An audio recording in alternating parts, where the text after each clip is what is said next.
Current immigration policies are the result of the struggle to find a balance between national security, economic factors, and political interests.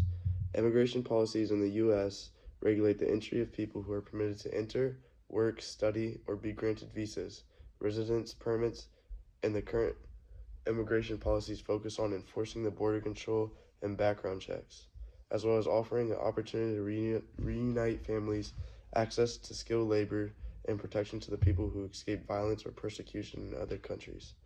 The immigration policies continue to be the subject of intense debates due to the challenges of irregular immigration, backlogs of immigration hearings, and the proper treatment of undocumented immigrants.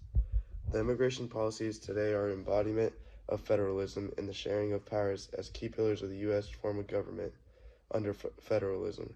There is sharing of powers between the central government and the states, and the immigration issue is one such example where there is an overlap of such a sharing of powers.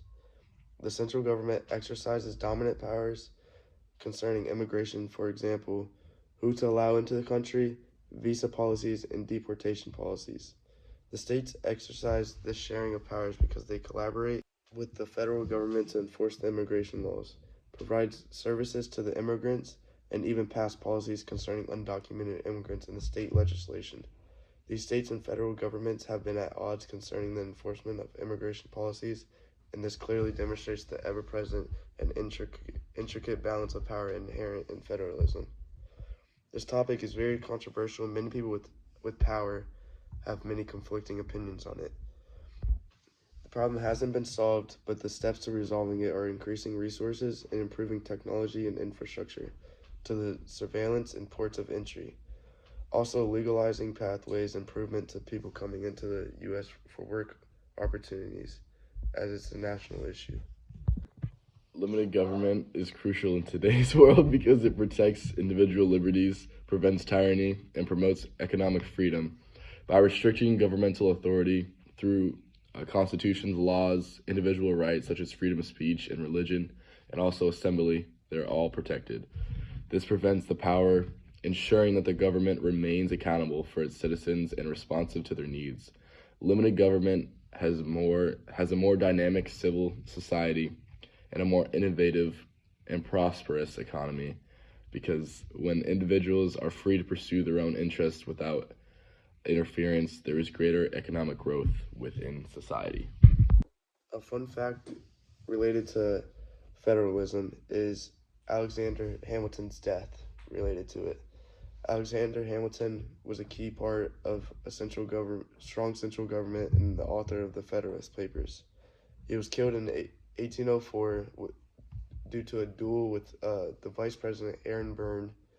This event highlights the intense political division and the era over federalism. It's related because Hamilton's death due to federalism is very close to immigration laws in the U.S. because many people have died due to the laws and restrictions, including many citizens and immigrants. The 18th Amendment, which enacted prohibition, was controversial because it authorized the federal government to regulate social habits, a role traditionally reserved for the state and local authorities. The